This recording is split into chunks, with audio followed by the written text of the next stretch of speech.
participants make their way in from the lobby.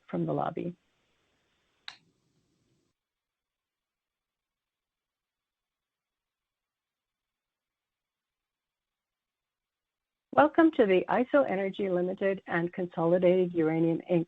joint webinar to announce the merger and creation of a leading diversified uranium company focused on the world's top uranium jurisdictions. As a reminder, all participants are in listen-only mode and the meeting is being recorded. After the presentation, management will respond to questions.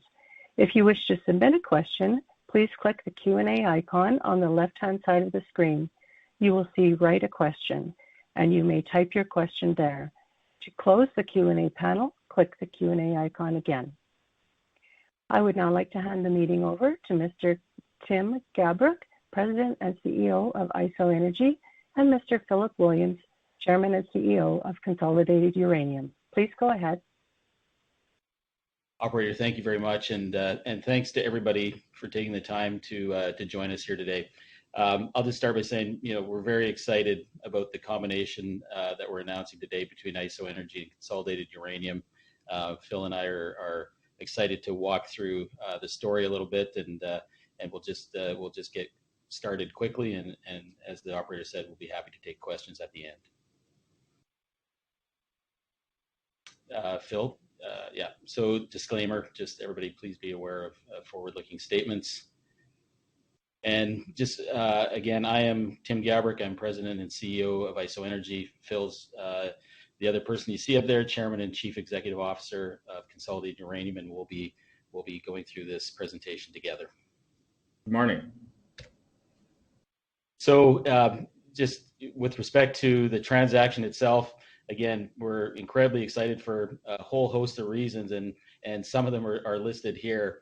I mean, I'll just start out and just say that those that follow the uranium market and probably most of the folks on the call realize what an exciting time it is in the industry and the narrative around nuclear and how it's growing. And so we really do believe that we are building a company that is built for this current uranium market. We're bringing together an incredible suite of projects and adding substantial current resources at Hurricane, and adding an enormous amount of historical resources that we're very excited to work and move forward in a number of top uranium mining jurisdictions. And they're all at varying stages of development, which provide us with some near, some medium, and some long-term leverage to today's uranium prices. Right. And really, this combined company has a very focused production strategy. The goal here is to build a multi-asset, multi-jurisdiction producer in the key jurisdictions in the world: Canada, Australia, the US. And while we have a big portfolio today, or in the combined company, we're going to look to expand that portfolio further through additional M&A activity. Yeah, and maybe it's just worth saying that with that those statements of bringing together these assets into these jurisdictions, it really is a complementary project base where we've got our Hurricane flagship project at IsoEnergy in Canada's Athabasca Basin, a whole host of high quality exploration assets. It's really exciting to be bringing them together with the assets in Consolidated, which are fully permitted conventional uranium mines in the U.S. that are ready for rapid restart. And as Tim says, while we're focusing on development and near-term production, we do have significant growth potential within the portfolio through exploration. You'll see shortly the massive land position that ISO has in the Athabasca Basin, highly prospective ground, and projects that we bring in the U.S., Australia, and Argentina also have tremendous exploration potential. And we're going to bring to bear all of the expertise of the both teams on these projects. And that's going to continue to be a big part of the story going forward. Yeah, and it really is. That just echo that, and it's something we're probably most excited about. It's the teams that we're bringing together. It's really the combination of not changing the DNA, but combining two companies with great cultures and DNA, and bringing together a very strong board and incredible management team that have decades of experience and a track record across a number of areas, including exploration, development, and operations. And also, Phil, especially, this leading capital markets expertise in the M&A side, given all the work that Consolidated's done to build themselves up in a very, very short period of time. Yeah, and another benefit here, of course, is when we put these companies together, we vault into the rarefied air of one of the biggest, largest market cap uranium companies in the world. We think that is important. Scale matters, and that matters in a number of different ways in terms of our trading liquidity, investor appetite for this company, and it also positions us well for continued M&A. And I think it's important to highlight that this company is strongly backed by very strategic investors, NextGen Energy, Energy Fuels, and Mega Uranium, who have all committed to put in additional capital as part of this transaction. And we just want to highlight, because we do have this broad scope of expertise that's coming into the company as we combine teams. We really think it's exciting to look at, our potential to grow our uranium market presence, frankly, and that scale that Phil talked about and the expertise creates an opportunity to increase our commercial participation in the nuclear fuel market in general. And we'll start looking at other ways that ISO and Consolidated as a combined company can participate in the uranium market in a bigger and more influential way.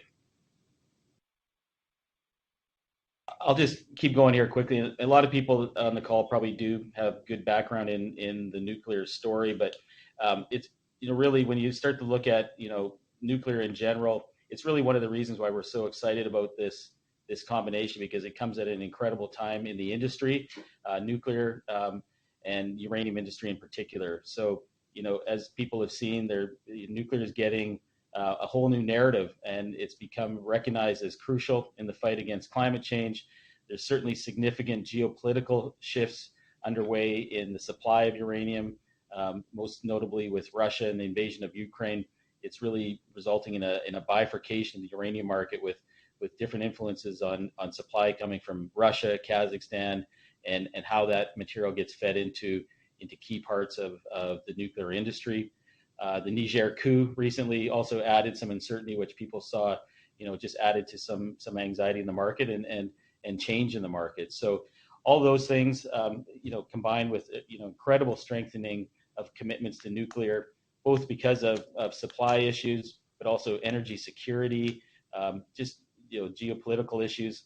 All these countries that have been part of nuclear are re-upping their support, and new ones are entering the fray. So it couldn't be a better time for nuclear, and it's all backed by this strong supply-demand fundamental. So even in the past, when you've seen run-ups in the uranium market, when you look back, you realize there's lots of issues kind of poking the market to rise, but some of the fundamentals maybe didn't basically back those changes. And today, I think what you're seeing is that supply is definitely at a point where much more additional supply is needed. Demand is growing at a pace stronger than people anticipated only a couple of years ago, and that really provides an incredible backstop for the industry and the need for new near-term supply, which is exactly what IsoEnergy and Consolidated Uranium are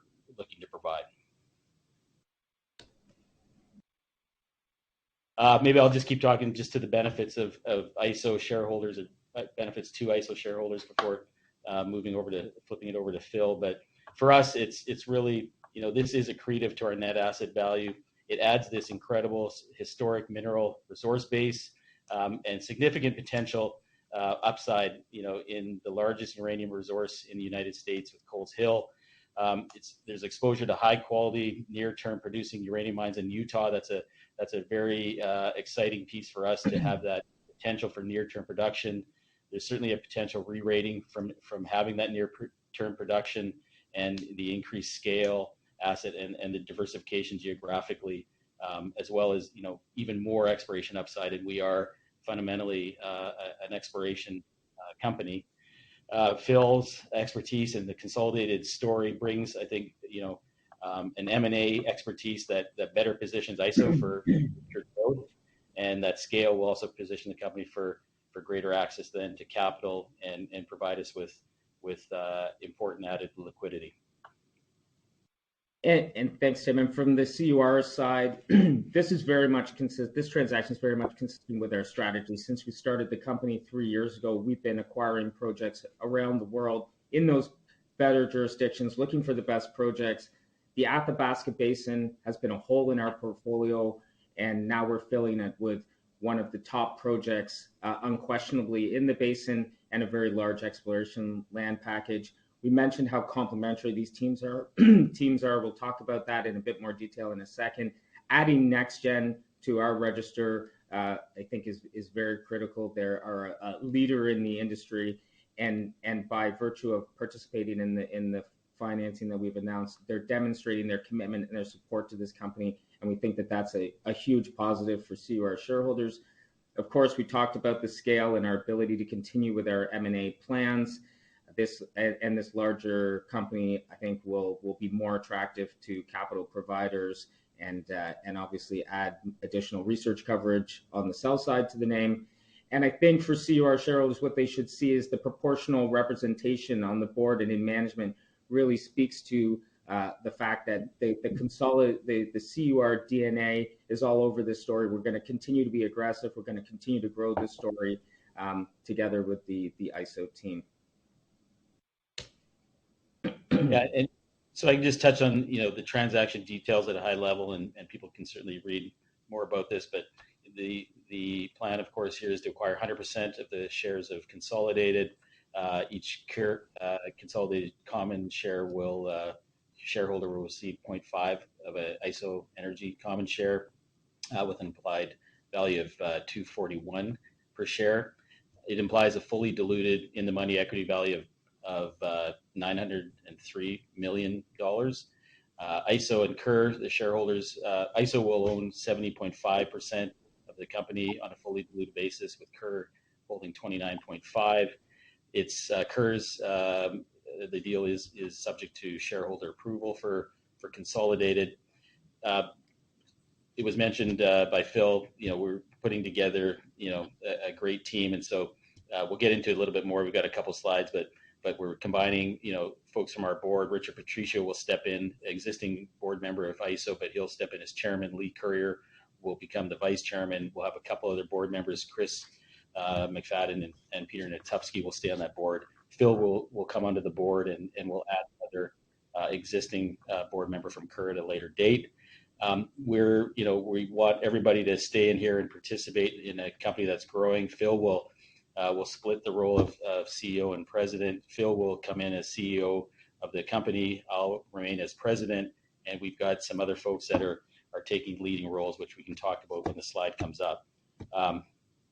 Proposed transaction is conditional upon completion of best efforts private placement of a minimum of $21 million, which we have commitments from NextGen, Energy Fuels, and Mega to provide that, and we'll look to get additional funding as well. And voting support agreements have been signed by officers and directors of Energy Fuels and Mega for 24% representation of the company. So we expect a shareholder vote for Consolidated by November and hope to close in December of this year. And as Tim mentioned, we're doing a concurrent private placement, fully backstopped by those cornerstone investors, NextGen, Mega, and Energy Fuels, at $4.50 a share ISO. And I think we'll take that slide as read. The pro forma capitalization, just very quickly, IsoEnergy, NextGen will remain a very significant and important shareholder at 35%, and so that will be part of that makes up part of the ISO 69%. Consolidated Uranium, Energy Fuels, and Mega excluded is a 24%, and then you've got 2% held by Mega Uranium, 5% roughly by Energy Fuels. So we continue to have these very important strategic cornerstone shareholders that are also investors, and that's effectively the makeup of the company. And where do we fit? I think this is a very important slide so people can understand in the landscape of the top uranium development companies in the world. We now, as we talked about, vault right into that mix and sitting sort of again top 10. You'll see in this the bar chart, the second bar chart, that's our uranium endowment in terms of millions of pounds vis-a-vis our peers. We compare very favorably with some of the bigger names in the space that many of you be familiar with. And then what we've done below, excuse me, is we've shown kind of where we fit versus these peers and the attributes that we think make this vehicle stand out versus those peers. It's past production with rapid restart potential. We check the box. High grade portfolio or high grade projects, meaning over 1% grade, we check the box.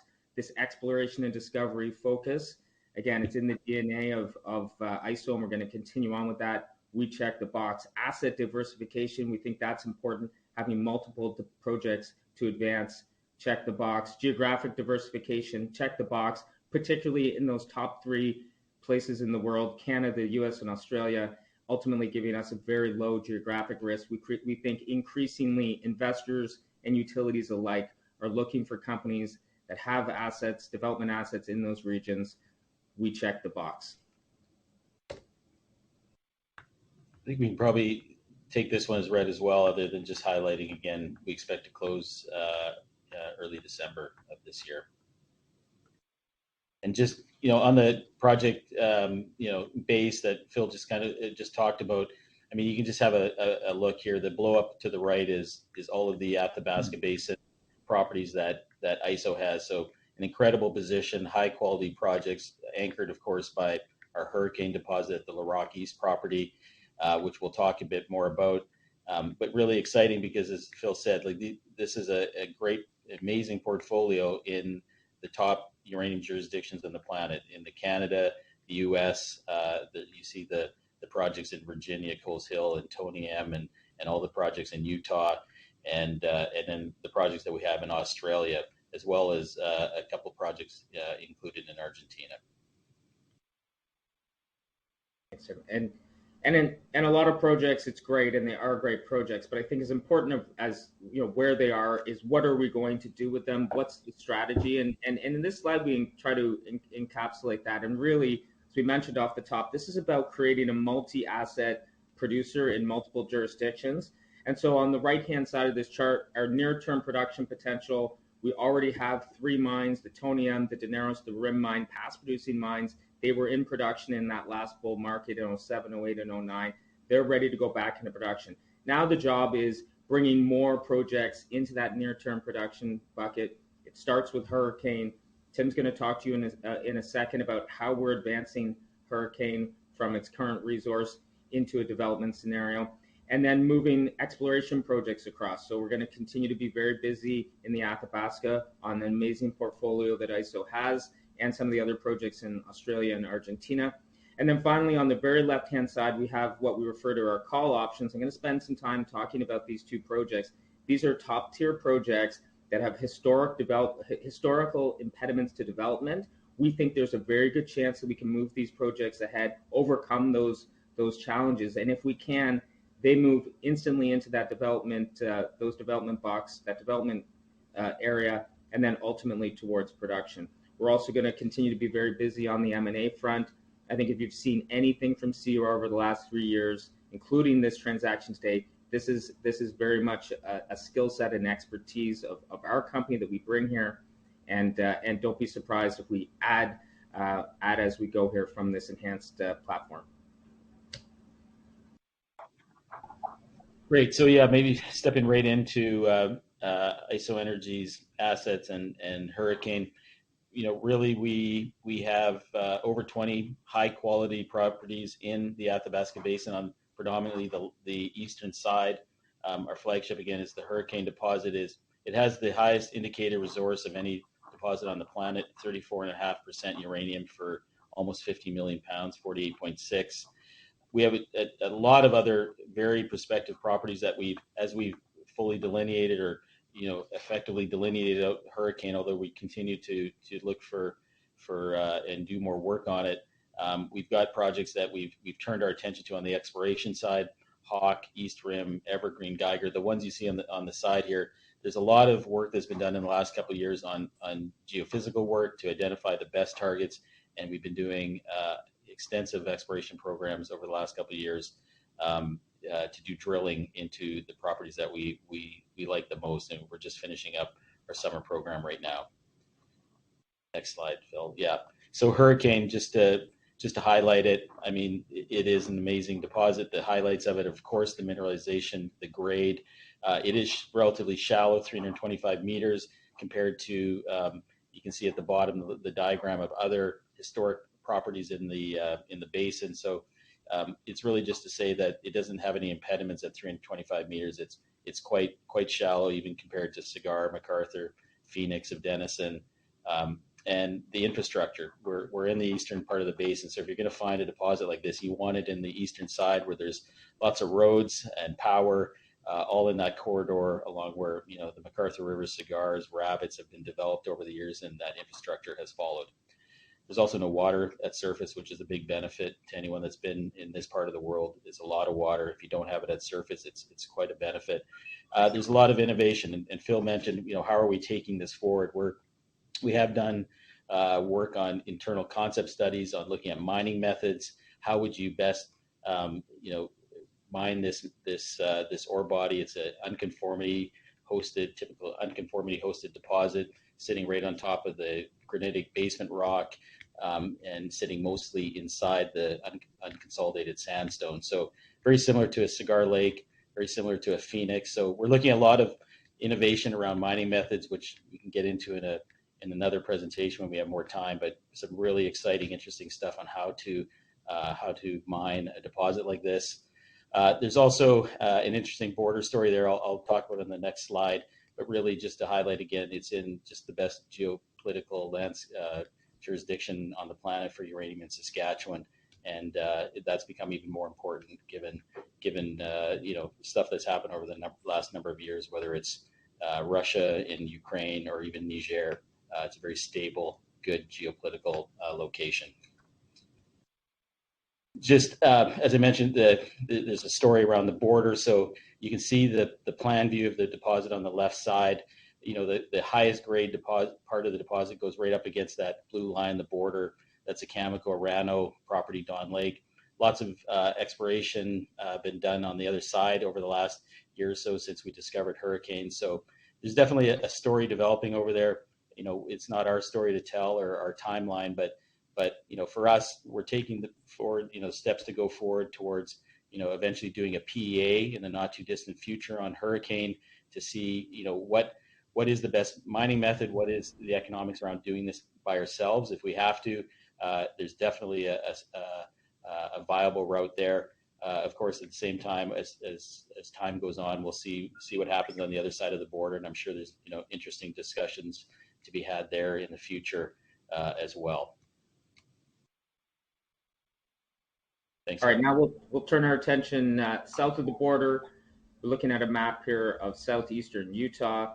These are the projects that were in that near-term production bucket: the Tony M mine, the Daneros mine, the Rim mine. These are historic mines in a very prolific part of the world. Those mines had about $100 million in capex spent on them in the past that put them into production. All of that expenditure is to the benefit of our company. There are resources in place. You can see the Tony M resource report table up at the top there. There are other historic resources at Daneros and Rim, and tremendous exploration potential. Importantly, all of these projects have their state and federal operating permits in place, which gives us a time advantage to move them back into production. It's 3 to 5 years if you want to permit a new mine. Again, that's behind us. And then the third part of these projects, which is important, is they're all in trucking distance to the White Mesa mill. This is the only operable conventional mill in the U.S. owned by Energy Fuels, again, one of our shareholders that we mentioned before. We have a toll milling agreement in place with them to ship our ore to that mill. We have guaranteed access to that mill through that toll milling agreement, and we're the only company with that access. And we certainly are going to be a big part of the plan for that mill going forward in terms of feeding it once it gets up and running again. We'll talk about those call option projects that you saw on the left-hand side of the strategy page. Coles Hill, This is the largest undeveloped project in the U.S. It's an order of magnitude higher, combined 160 million pound of resources between the indicated and inferred categories. Over 100 million was spent on this project historically. This project sits in Virginia. Virginia is a very pro-nuclear state. They have reactors. They have the naval yard there, and the current governor, Republican governor, has gone all in on nuclear power. We're working in the local and the state level to overturn a historic uranium mining moratorium, which dates back to the 80s.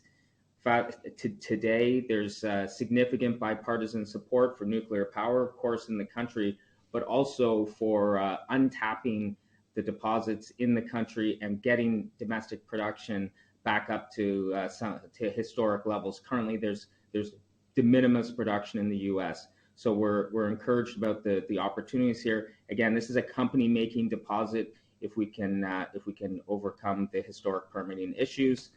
Similarly, in Quebec, we have the Matoush project. We talk about grade in the Athabasca, and certainly it's Hurricane stands out on that basis. This project stands out globally.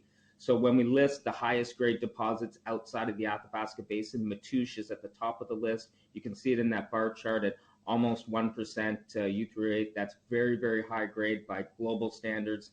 Again, outside of the Athabasca Basin, there's over 28 million pounds of historic resource, tremendous exploration potential here.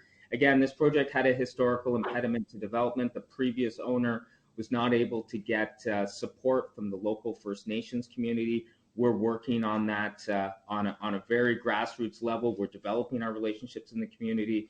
We've undertaken a small work program on that project this summer for the first time in over a decade. Again, company-making project, coveted project. If we can build those relationships up and move this project ahead, we can unlock tremendous value for the combined company. Won't spend any time talking about the portfolio in Argentina and Australia. Australia is going to be a key part of our strategy going forward. Argentina we like as well, but not. It doesn't stand up with Australia, Canada, and U.S. as our key focus going forward. Thanks, Phil. Maybe I brushed over it a little bit quickly because this slide was coming up, but I think it's just worth highlighting the strength of our board. We've got between Richard, Lee, Chris, and Peter. These are gents that were on the IsoEnergy board prior to this transaction. So Richard will be coming in as the new chairman. Lee Courier, as you can imagine, is an incredibly busy guy, and so he's going to be becoming our vice chairman, staying a very important role and very focused on ISO as well. Chris McFadden will stay on the board. Peter Natupsky as well, and Phil will take one of the two spots for Consolidated Uranium, with the second director to be chosen at a later date. Again, on the management side, Phil, as I mentioned before, will come in and take over the role as chief executive officer. We'll split the role. I'll remain as president. ISO's chief financial officer will remain Graham DePria. Extensive experience in the uranium and mining industry.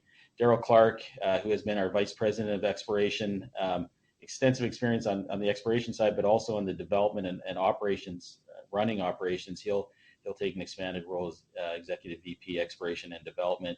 And Martin Tunney at the Consolidated will remain in the chief operating officer as a key part of the management group. Just highlighting also just some of the other key folks in the group that are combining together. Dan Brisbane, 40-year uranium and mineral geologist.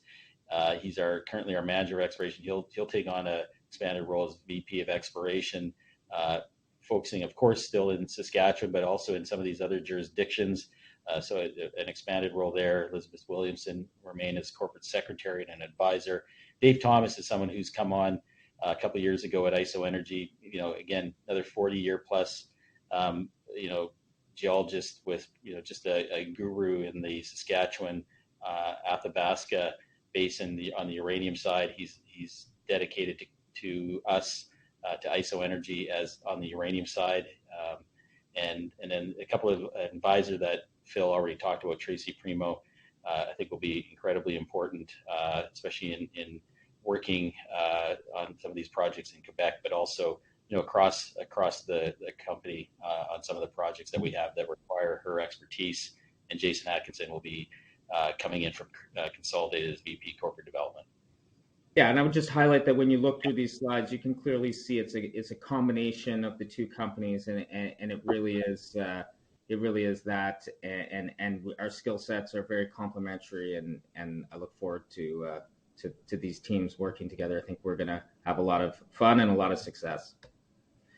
So in summary, it's an impressive suite of projects. We have substantial resources. We have this focused global production strategy, which we articulated. The project base is highly complementary, both in terms of development stage and geography. The leadership team we've gone through speaks for itself. Amazing track record, and this enhanced capital markets profile, larger scale company, attract more investment, more interest from utilities. The exploration potential we touched on, and that's going to be a real part of the company going forward. And this uranium market presence, which we'll be developing over the coming months and years. Thank you, everyone, for your time. We'd like to open the floor to questions and answers. Okay, once again, if you wish to ask a question, please click on the Q&A icon on the left-hand side of the screen. You will see Write a Question, and you may type your question there. To close the Q&A panel, click on the Q&A icon again. I would now like to pass the floor over to Nisha Hassan, Investor Relations, who will take us through questions from participants. Thank you, operator. The first question, Phil, is for you. What are the implications for the PUR spinoff? So nothing specifically implications. The PUR spinoff is continuing. It will close before this transaction closes, and the shareholding that we're keeping will remain in the combined IsoEnergy. And if anything, we intend to be very strong supporter, continue to be strong supporters of that vehicle going forward. Excellent, thank you. Another question for you, Phil. Is the mill arrangement with Energy Fuels still valid? Absolutely, and certainly we understand the question. There have been in the industry, we've seen some issues with toll milling agreements. Our agreement was a 5-year agreement, renewable for another 5 years, fully in force. And I think the difference between maybe what the person asking the question was thinking, the difference between others' agreements and our agreements is we have Energy Fuels as a shareholder. We have Mark Chalmers, the CEO of Energy Fuels, on our board currently. They're supporting the transaction by participating in the financing. And really, when they're looking at the future for that mill and how they're going to feed the mill, they include our projects in their business plan. So the answer is, the short answer is yes. The long answer is the one I just gave. Thank you. Okay, here's one for you, Tim, and to both of you. Congratulations to both teams and all involved in this transaction. I was just wondering if you could give an update on the focus and timelines of activities in the next 12 to 16 months. There was a mention of a hurricane PEA before year-end 2023. Can you please be more specific on timelines?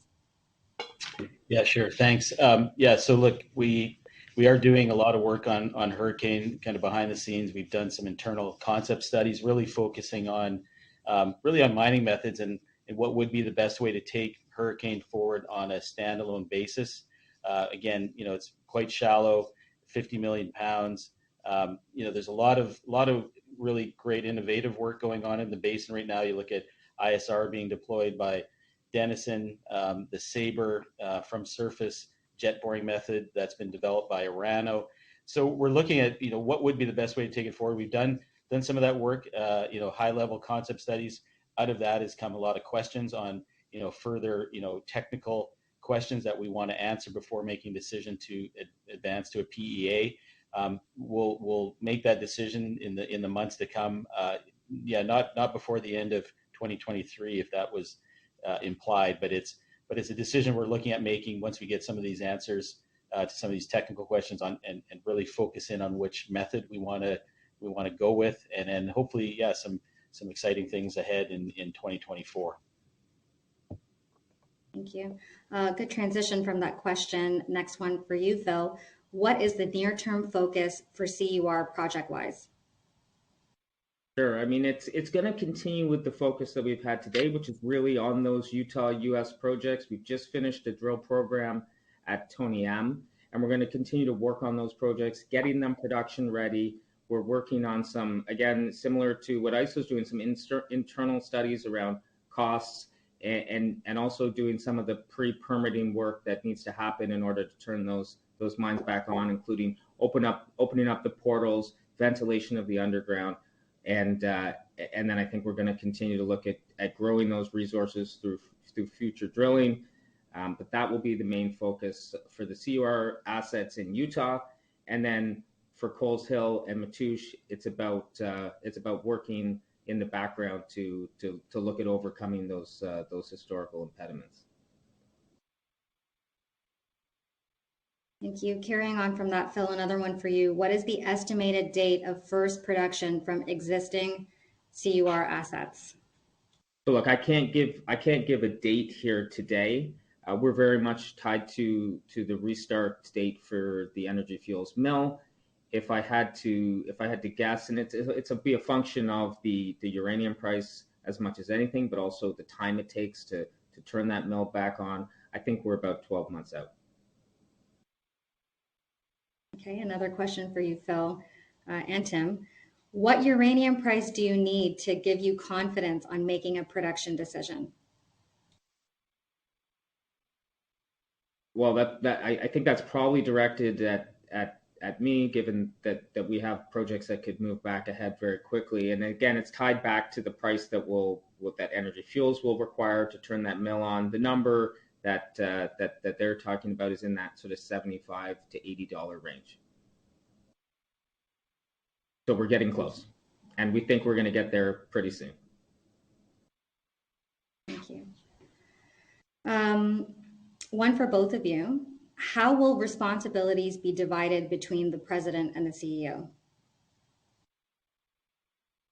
Yeah, look, what we're doing here is combining, a company like we talked about before that has, DNA from both sides that we really like and want to, leverage. So, Phil and I are, in a lot of cases going to be, collaborating, coordinating very closely on the work we do. And in other areas, there's definitely some particular skill sets that, am I still with you, Nisha? Yeah, we can hear your audio, oh, okay. But we are having some technical difficulties on video, but you're back. Sorry, my screen just went blank there. But besides that, there's, like I was just saying, there's particular skill sets between, Phil and I that will allow us to do, certain parts of work within, the combined company.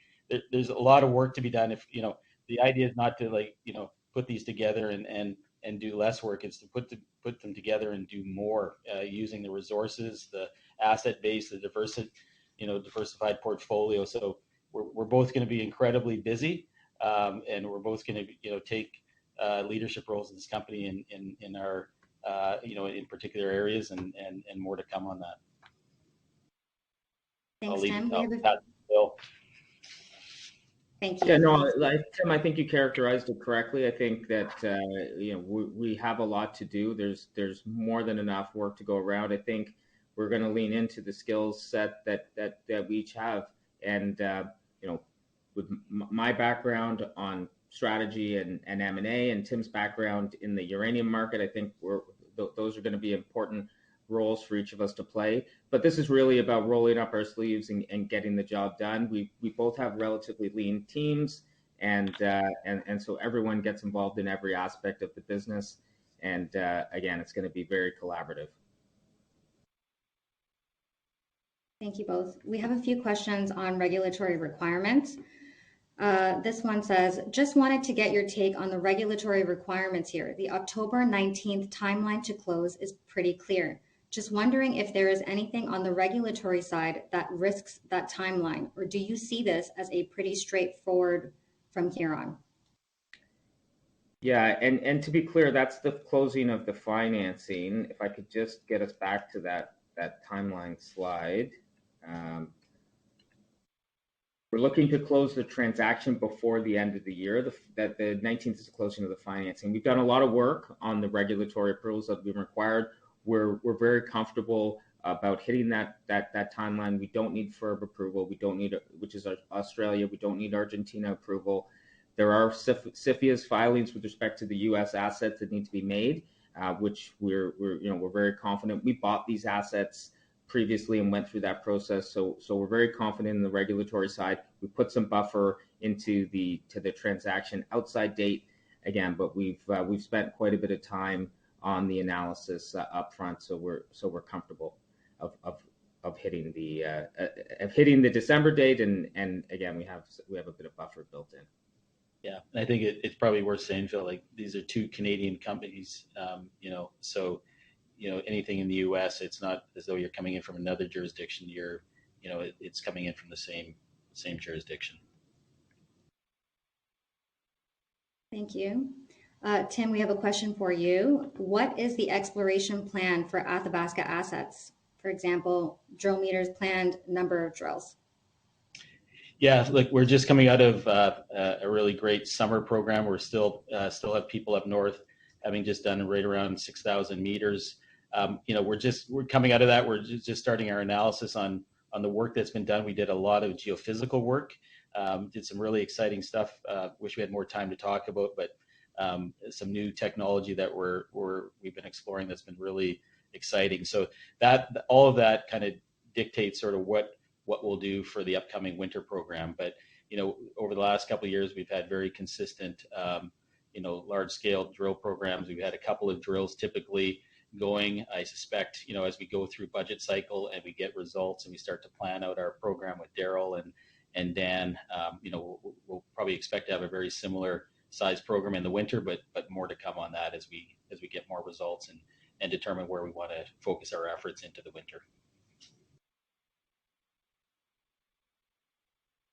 Excellent, thank you. That's about all the time that we have for Q&A. So this concludes our question and answer session. I'd like to turn the conference back over to Tim and Phil for any closing remarks. Yeah, maybe I'll just start by saying thank you. Really appreciate all the interest in this. It's exciting for us to be doing this deal. I can tell you, as most people know, a lot of it goes into putting something like this together.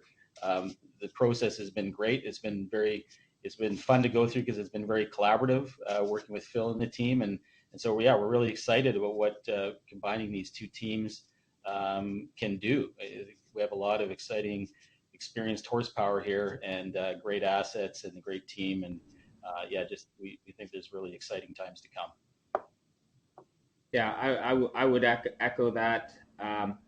And simply watch this space. We're going to be a very busy, active company, not only within the portfolio projects that we have, but in terms of looking at other opportunities. We do think the time is right, and we're very well positioned to take advantage of it. Thank you, gentlemen. For all of our audience, if you have any further questions that we have not covered, please feel free to contact our respective investor relations teams at info@consolidateduranium.com or info@isoenergy.ca. A copy of this presentation and a recording of this call will be available on our respective websites. You may disconnect the call, and thank you everyone for participating today. Have a great day.